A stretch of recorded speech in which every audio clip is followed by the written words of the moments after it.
président Bassirou Diomaye Faye ak syndicat yi Amadou si yow laa koy njëkkee d'abord bu nekk pacte boo xamante ne nii si nguuru Diomaye xëy na mooy bu njëkk mais yàgg nañ ko fi gis ndax tey jàpp nga ne accord yi nga xamante ne nii signé nañ ko dinañ ko respecter par rapport ak li nga xamante ni mooy situation bi ñu nekk di dund nii. ñoom seen bopp ñoo koy njëkk violé parce qu'ils n'ont pas les moyens de respecter ce pacte. xam nga mooy man gis nga le problème benn day tourner rek mais toujours ci benn point bi la. ñoom li leen bloqué aujourd'hui c'est la nature de leur régime. Un régime boo xam ni c'est des gens qui ne sont pas préparés à gérer un pays. yëkkati micro bi tuuti. C'est des gens qui ne sont pas préparés à gérer un pays. Oui. Qui sont venus comme ça par extraordinaire à la faveur d'une élection démocratique nag. Malheureusement pour eux. Parce que ñoom li taxoon ñu mën a continuer nekk fi. def comme waa ñoom Assimi Goïta nu ñuy def ak wala ñeneen ak ñeneen. di remplir ay stade ak yu demee noonu. mooy foqati nguur. ñëw dans le cadre d'un coup d'état civil. accéder au pouvoir. nga xam ne dañu ñëw suspendre les libertés daal di ñëw taxaw indi ay waxu phraséologie révolutionnaire. wala yu demee noonu entre guillemets.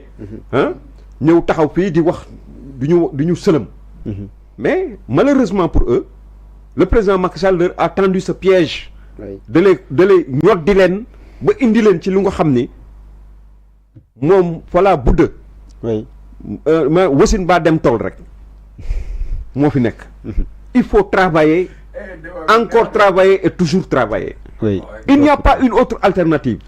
C'est de satisfaire, c'est de répondre aux besoins du peuple sénégalais. Promesse ya nga doon def yëpp sénégalais yi. ñu lay ci xaar. boobu ba léegi gisoo ci dara. tey donc loolu ñuy def yëpp. ils ont trouvé tout ça certainement. mais li ñu ciy def yëpp. c'est pour se donner du répit. un temps pour essayer de négocier avec les gens. pour téye le front social.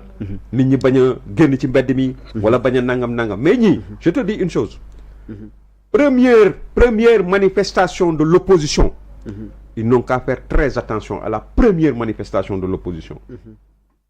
xam nga c'est un régime très fragile. xam nga te gis nga nit ñi bu ñu le ras-le-bol quand le ras-le-bol va atteindre son paroxysme. ma ni la opposition sénégalaise bi xajuñu ci régime mu Pastef. dinañ si ñëw léegi nii. c'est opposition fan la ñuy mujjee ak ñoom. donc li ñu war a def. voilà c'est delloo si seen xel. xam ni mënuñu. ou bien ils rendent le tablier ou bien ils demandent walloo yi. nit ñi ñëw jàppale leen. parce que ñun ay sénégalais lañu. ñi fi nekkoon ay sénégalais lañu. nañu delloo ci seen xel. woo leen ne leen ñun kat ay la yéwén mbir mi nii la demee réew mi ñoo ko bokk ñun la fi yàlla teg. jàpp leen ci Sénégal yëpp njëriñu ci. on est prêt à les gens qui étaient là c'est des sénégalais. et des patriotes. des gens qui sincèrement même les étrangers.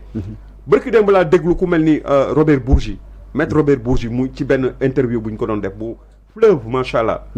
13 trucs nga xam ni il a revisité l'histoire de sa famille et tout. Il disait que effectivement le président Macky Sall c'est quelqu'un bu nga xam ne lui il est absolument certain que pour jàppale Sénégal. si ces autorités là amoon nañu savaient raison garder li absolument moom de mën na ci jàpp ak et tout. te du moom rek ñeneen ak ñeneen ñoo koy wax. tey boo gisee président Macky Sall aura bi mu am au niveau international. soo gisee àddina si l'opinion internationale fi mu ko teg. ni ay bénéfices yi mu am ci opinion internationale en termes de points positifs. ba ñii di laam-laamee ndax du mën a nekk sax secrétaire général des Nations Unies. lu ñu yëkkati ci teranga ci diriger ay maanaam ay organisation moom lañ ciy njëkk xalaat. fu mu dem ñu lal ko tapis rouge. mais loolu ko am ku mel noonu. l'un des présidents les plus expérimentés au monde. de tous les temps. booy seet jaar-jaaram. mais yow nga xam ne yow mësu leen sax diriger bureau. boo amee ku mel noonu sa réew nga remplacer ko. ak ñi nga àndal doo leen ñëw toog am modestie wu xam ni l'état c'est une continuité. fii Sénégal la fii wax naa la du yenn pays yu bamboula. wala yenn pays yu nga xam ne maanaam ba léegi dañu nekk ci ay yenn situation yi. fii dafa am histoire am jaar-jaar. am na loo xam ne mën nga ko wax ba jot nguur. mais am na loo xam ne mënoo ko wax ba continuer di téye nguur bi yore réew. en tout cas voilà mu ngi noonu ba tey si cas boobu noonu sax parce que le ministre du travail Abass Fall daanaka uwee nañ ko mu di ay yuuxoo yoo xamante ne ni travailleurs yi def nañ ko si jour bi nga xamante ni si lañ doon signé ce 1er mai c'est un 1er mai inédit pour la première fois dans l'histoire politique du Sénégal, de l'Afrique et du monde entier. Pour la première fois, on voit la fête du travail être transformée en deuil du travail. Oui, avec un cercueil, oui. Un cercueil porté par des travailleurs déflatés. Oui. Des Sénégalais qui ont ay lijaasa am sen ay diplôme jaar fa ñu wara jaar ñu recruter leen fañ leen wara recruter nga yew ben suba parce que yow mais quand tu veux trouver du travail à des gens yoo xam ni am nga ci droit des gens yoo xam ne yaa ngi ñoo ma àndoon nga bëgg leen wutal liggéey am nañu lijaasa yi am nañu niveau bi mais est-ce que da nga war a dindi ña fa nekk yeneen sénégalais ya fa nekkoon am seen droit di liggéey am seen ay CDI contrat à durée indéterminée nga dindi leen pour remplacer mais yow lan nga solution ban nga indi tu sors des gens pour les remplacer par d'autres gens alors que yow da nga war a fekk ay nit dolli leen dolli ñeneen créer yeneen poste liggéey yoo xam ne nit ñi dañ ci mën a jëriñu mais quand tu enlèves des Sénégalais de leur place pour les remplacer par des Sénégalais qui sont avec toi parce que ñoo ànd ak yow mais y a problème y a problème aujourd'hui ce 1er mai bi am nii Sénégal wax naa la ba àddina sosoo ba léegi